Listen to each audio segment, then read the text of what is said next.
신성한 로맨스 워치만니 제2장 그리스도의 사랑. 성경 말씀 로마서 8장 35절에서 39절. 누가 우리를 그리스도의 사랑에서 끊으리요?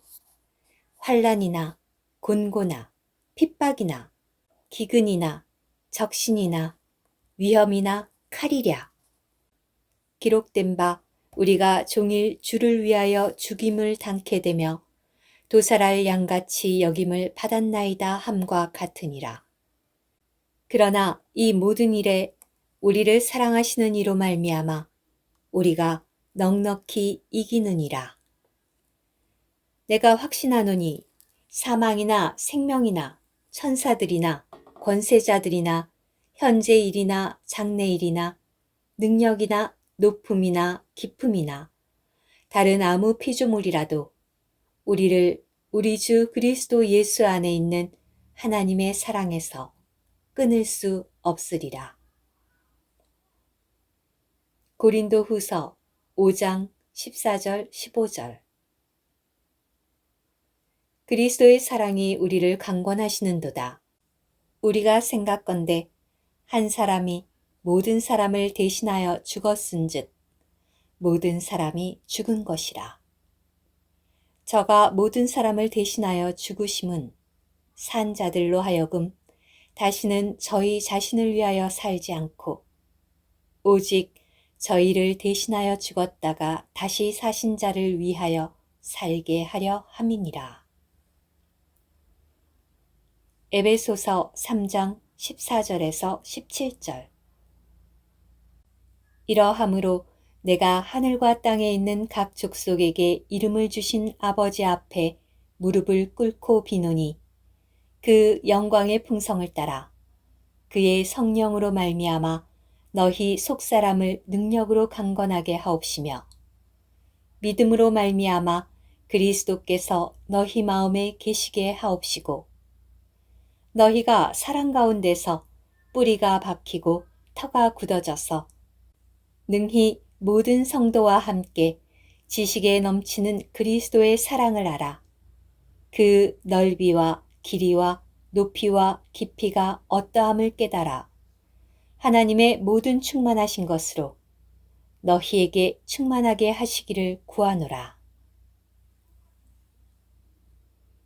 이 세 군데의 성경 구절에서 그리스도의 사랑이라는 동일한 용어가 있다. 성경에서 그리스도의 사랑에 대해 언급한 구절은 많지만 명백하게 그리스도의 사랑을 말한 곳은 오직 이 세 군데이다. 이외의 다른 곳에서는 하나님의 사랑에 대해 언급했다. 사실 그리스도의 사랑은 곧 하나님의 사랑이다. 로마서 8장 35절에서는 누가 우리를 그리스도의 사랑에서 끊으리요?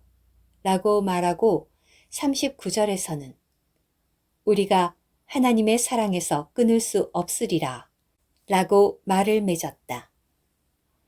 그러므로 그리스도의 사랑과 하나님의 사랑은 둘이면서도 하나이다.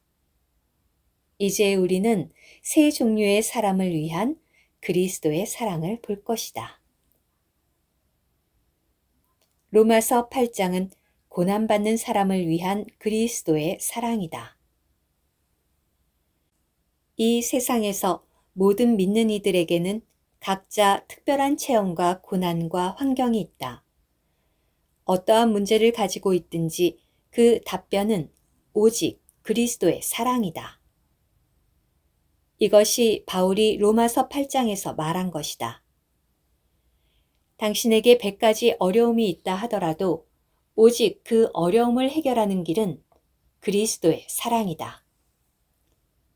어떤 성도는 환난을 당하고 어떤 성도는 곤고함을 심하게 겪고 어떤 성도는 박해를 받고 또 어떤 성도는 굶주림을 체험한다. 이외에도 적신이나 위험이나 칼 등이 우리에게 닥쳐도 우리를 그리스도의 사랑에서 끊을 수 없다. 왜냐하면 그리스도의 사랑은 능히 이 많은 일들을 해결할 수 있기 때문이다. 많은 사람들이 그리스도의 사랑에 붙잡혀 다른 사람이 통과할 수 없는 일들을 통과한 것을 여러분은 알고 있지 않은가? 남편이 죽자 생활이 매우 어려워진 한 과부가 있었다. 그녀는 모든 소유를 저당 잡혔고 밀린 방세를 낼 길이 없었다.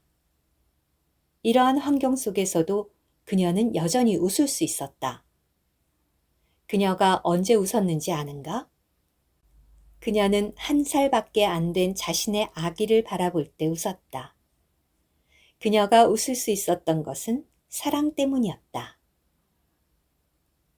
나는 로마서 8장 37절에 이 모든 일에 넉넉히 이기느니라 라는 이 말씀을 매우 좋아한다. 여기에서의 모든 일에를 헬라어 원문으로 번역한다면 모든 일 가운데이다. 이 모든 일 가운데서 넉넉히 이길 수 있다. 만일 이 모든 일이 임하지 않는다면 우리는 이길 필요가 없을 것이다. 많은 사람들이 자신에게 환난이나 곤고함이나 박해가 없다면 이길 수 있다고 생각한다. 그러나 하나님의 말씀은 우리가 이 모든 일에 넉넉히 이긴다고 말한다. 당신을 모든 환난이나 곤고함이나 박해나 굶주림이나 위험에서 이기게 하는 것은 그리스도의 사랑이다. 그리스도의 사랑은 당신에게 이 모든 것을 이기게 하는 힘이다. 이 모든 일은 다 고통스러운 것이다. 그러나 그리스도의 사랑을 맛봄으로 그것들이 고통스럽게 느껴지지 않는 것이다. 고린도후서 5장은 일꾼을 위한 그리스도의 사랑을 말한다. 고린도후서 5장에 언급된 그리스도의 사랑은 종을 위한 것이고 주님을 섬기는 사람을 위한 것이다. 그리스도의 사랑이 우리를 강권하시는도다. 원문에서 강권이라는 단어는 물이 물에 있는 어떤 것을 밀어내는 것을 뜻한다. 그리스도의 사랑은 물의 힘과 같이 당신을 밀어낸다. 리빙스턴은 노예매매를 위해 아프리카에 가는 사람도 있는데 그리스도의 사랑이 한 사람을 강권하여 아프리카로 가게 하지 못하겠는가? 라고 말하고 아프리카로 갔다. 그리스도의 사랑이 강권함으로 그는 자신의 생명을 버렸다. 이것이 얼마나 많은 사람들에게 생명을 얻게 했는지 모른다. 오직 그리스도의 사랑만이 사람을 강권할 수 있다. 우리는 사랑을 사람들에게 보여줄 수 없다. 그러나 이 사랑을 맛본 사람은 이 사랑에 의해 밀려나가지 않을 수 없을 것이다. 우리가 생각건대 한 사람이 모든 사람을 대신하여 죽었은즉 모든 사람이 죽은 것이라. 저가 모든 사람을 대신하여 죽으심은 산자들로 하여금 다시는 자신을 위하여 살지 않고 오직 저희를 대신하여 죽었다가 다시 사신 자를 위하여 살게 하려 함이니라.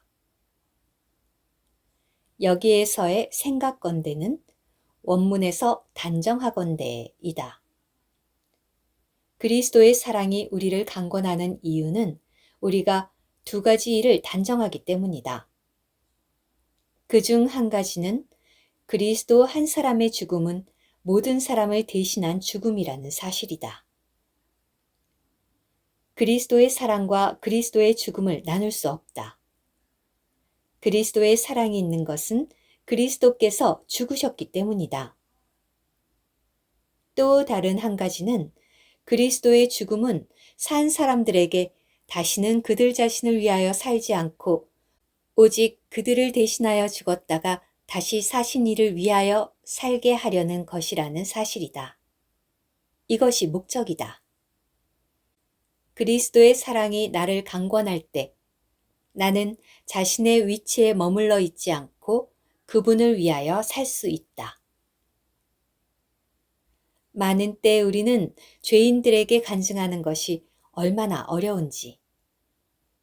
말을 하기도 전에 얼굴이 빨개진다. 내가 막 구원받았을 때 친구들에게 간증하려고 했었지만 친구의 얼굴을 보자 입을 열기가 어려웠다. 여러 번 시도했지만 친구에게 다가가서 예수라는 두 글자를 말하는 것이 쉽지 않았다는 것을 느꼈다. 그러나 그리스도의 사랑이 나를 강권하자 나는 간증하지 않을 수 없었다. 그리스도의 사랑이 강권하였기 때문에 나는 간증할 수 있었다. 그분의 사랑이 우리를 강권함으로 인해 주님께 감사와 찬양을 드린다. 많은 때 전도하기가 참으로 쉽지 않다. 배고픔과 박해를 피할 수 없다. 어떤 사람이 총으로 나를 위협하면서 더 이상 예수를 전파하지 말라고 한 적이 있었다. 그러나 나의 몸에 총구멍을 낼지언정 그리스도를 말하지 않을 수 없었다. 왜냐하면 그리스도의 사랑이 나를 밀어냈기 때문이었다. 나는 늘 젊은 믿는 이들에게 그들 자신을 주님께 드리라고 권면한다. 그 이유는 주님께서 우리를 사랑하셨기 때문이다. 많은 형제들이 이렇게 질문한다. 어떻게 해야 전도하는 일을 전적으로 할 수 있습니까? 만일 당신이 전적으로 전도하는 사람이 되려고 하면서 마지못해 전도를 한다면 하지 않는 것이 낫다.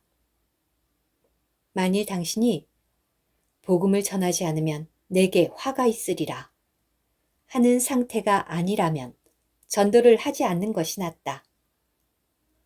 왜냐하면 당신이 복음을 전하지 않고는 견딜 수가 없는 상태가 되어야 다른 사람도 듣고 불타게 되기 때문이다. 우리의 복음 전파는 그리스도의 사랑에 의해 밀어내어진 것이어야 한다. 나는 모든 사람에게 전적으로 전도하라고 권하지는 않겠다. 그러나 모든 성도는 마땅히 간증해야 한다. 형제자매여, 당신은 사람들에게 그리스도의 사랑에 대해 말한 적이 있는가? 당신은 하나님의 사랑이 당신에게 그분의 사랑을 말하지 않으면 안 될 정도로 당신 안에서 불같이 타오르는 것을 느낄 수 있는가? 그리스도의 사랑이 오늘 우리에게 충만하여 우리를 강권하기를 원한다. 에베소서 3장은 제자된 이들을 위한 그리스도의 사랑을 말한다.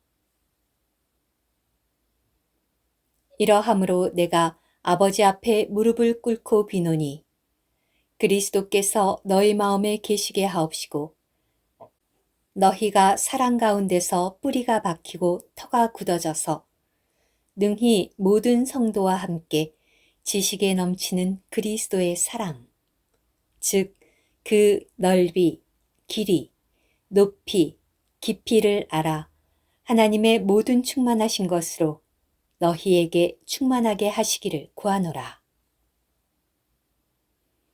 여기에 언급된 그리스도의 사랑은 제자된 이들을 위한 것이다. 바울은 학문을 닦은 사람이다. 그가 이 구절을 문법적으로 잘못 썼는가? 신약 원문을 읽어본 사람이라면 바울이 쓴 서신의 문법이 매우 깊고 높다는 것을 알 것이다. 그러나 에베소서 3장에서 그리스도의 사랑에 대해 언급할 때 바울이 쓴 것은 헬라어 문법에 맞지 않다. 바울은 모든 성도와 함께 그리스도의 사랑이라는 말씀을 쓰고 잠시 멈추었다. 그리고는 갑자기 그 넓이, 길이, 높이, 깊이라는 단어를 썼다. 여기에서 위의 문장과 아래의 문장이 조금도 연결되지 않은 것 같다. 형제 자매여, 이것은 그리스도의 사랑의 참된 상황을 말한 것이다.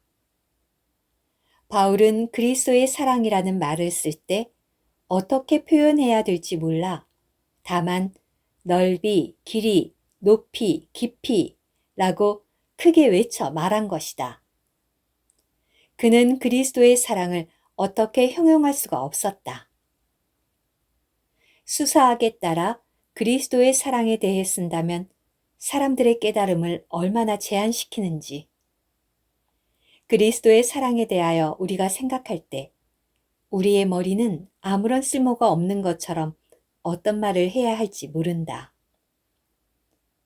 안다는 말은 측량과 같은 의미이다. 그리스도의 사랑은 알 수 없는 것이면서 또한 알 수 있는 것이다. 우리는 이 땅에서 그리스도의 사랑의 넓이와 길이, 높이, 깊이에 대하여 매일매일 조금씩 배워야 한다. 어느 전도자 한 분이 어느 날 속에 눌림이 있어 말씀을 전할 수 없게 되자 다른 사람에게 기도해 주기를 요청했다. 모든 사람이 기도하고 있을 때 어떤 흑인이 계속 귀하신 예수님만을 반복하여 부르며 1시간 넘게 기도하고 있었다. 그는 그 흑인의 기도를 듣고 나는 오늘 여러분에게 전할 말씀이 없었습니다. 그러나 여러분의 기도 중에 귀하신 예수님이라는 말을 듣고 전할 말씀을 얻었습니다. 라고 말했다.